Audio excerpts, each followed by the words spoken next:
What do we do when robots and AI can do everything? What's left for humans? When artificial intelligence and our humanoid avatars can do everything, from mining the stars to planting the seeds, from building the cities to cradling the young. That's when the human adventure will just be beginning. Wow, what an amazing thought. Lots of people think the billionaires will get richer, we'll all lose our jobs, the economy will collapse, and everything meaningful about being human will be taken away. Humans do love stories about a good apocalypse. Sounds like we have something to talk about. Let's engage. Take your seat. The human adventure is just beginning.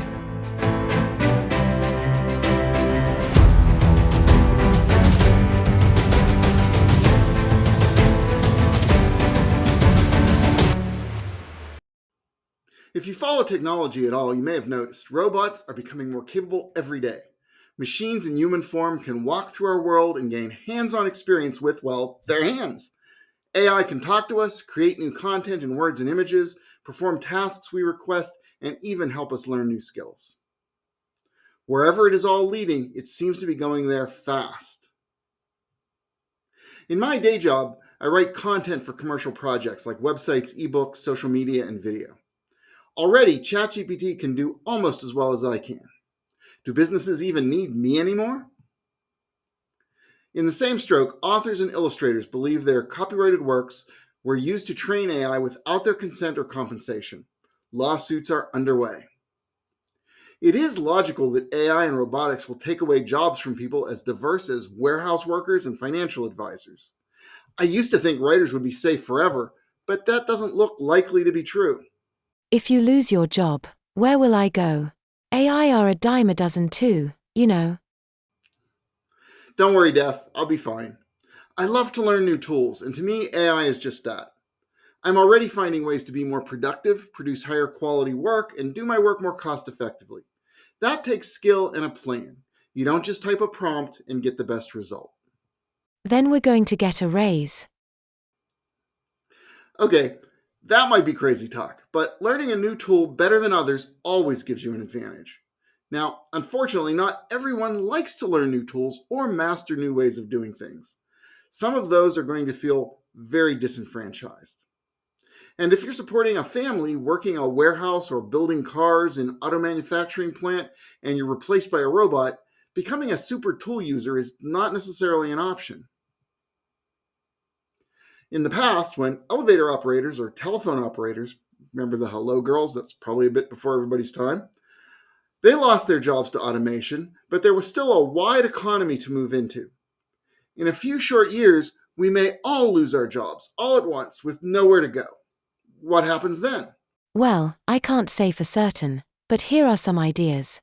Just as past technological advances have created new industries and job opportunities, the rise of AI and automation could lead to the emergence of new sectors. Examples might be AI and robotics oversight and maintenance, AI training, cybersecurity, health and medicine, customer experience management. AI could lead to higher standards of living, reduced costs for goods and services, and increased availability of leisure time, allowing people to pursue personal interests and passions. At some point, there will be a need for a universal basic income to stabilize society. Def, how would the government and those who are well off benefit from implementing a universal basic income? Why make sure everyone has the money they need for basic necessities?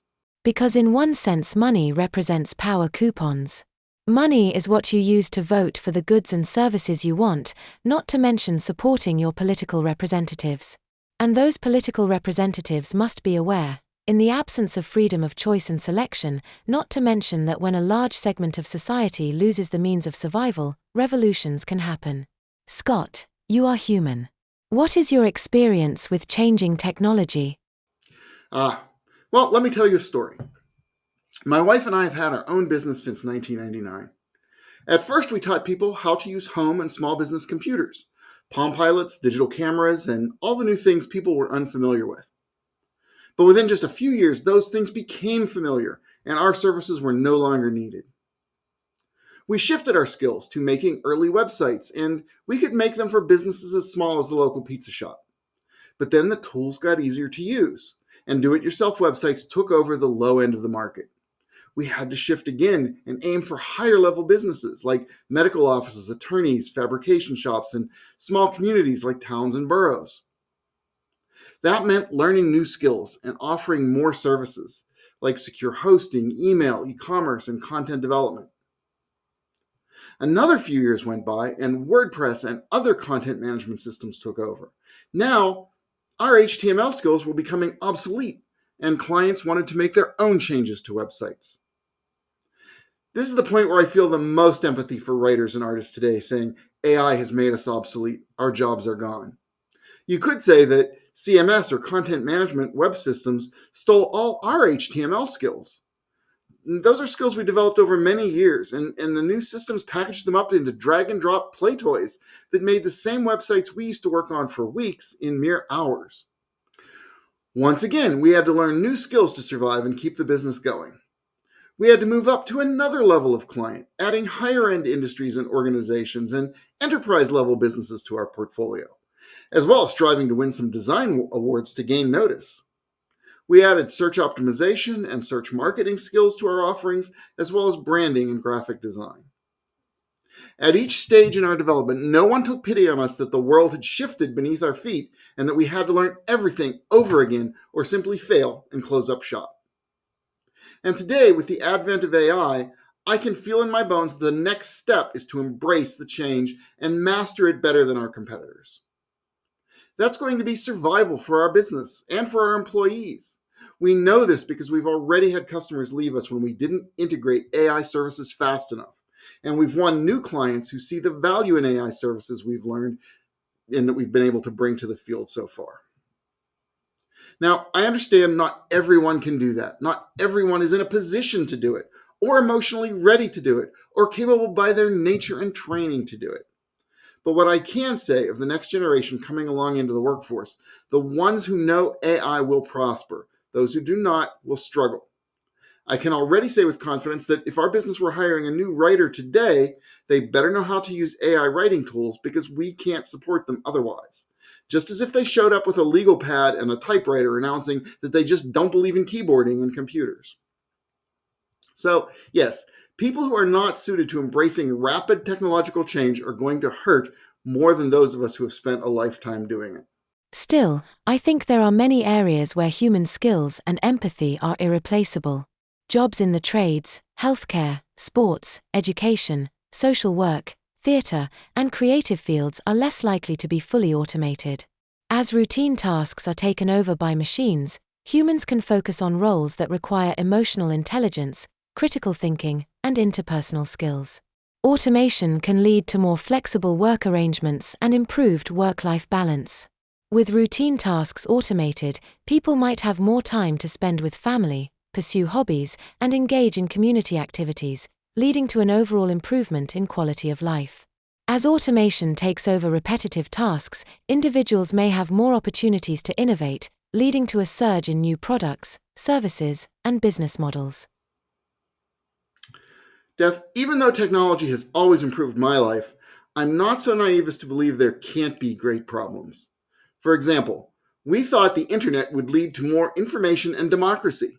But today, it seems to be a great tool to isolate and hoodwink people into believing in authoritarians and turning them against their neighbors. I'm sure AI will bring both benefits we can't imagine and threats we have no hope of seeing before they develop. But my question to you, Def, is this. If AI becomes smarter than us, won't it want rid of us? What good are humans if machines can do everything for themselves? I think you're suffering from meme bias. What's that you say?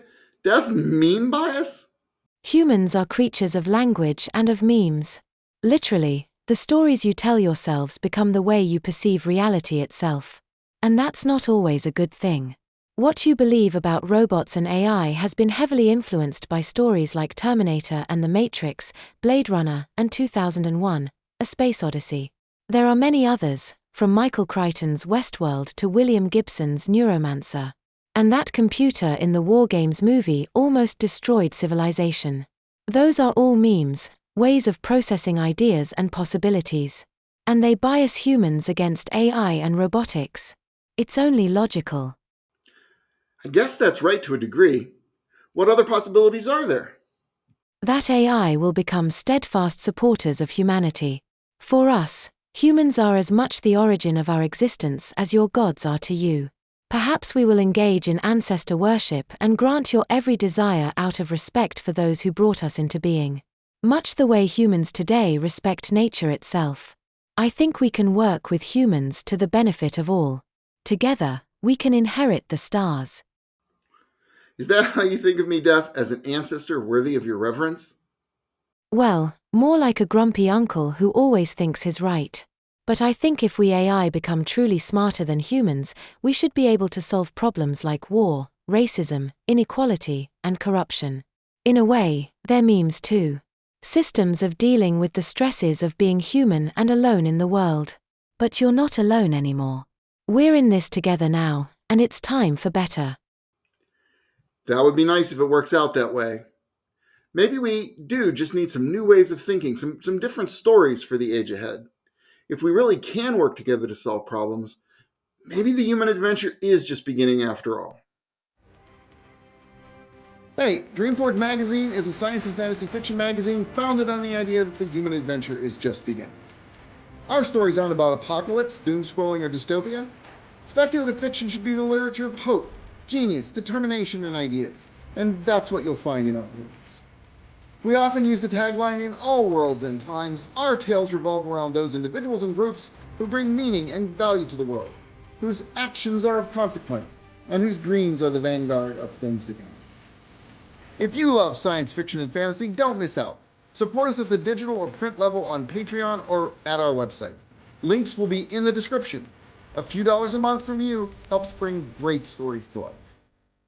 Until next time, bye bye.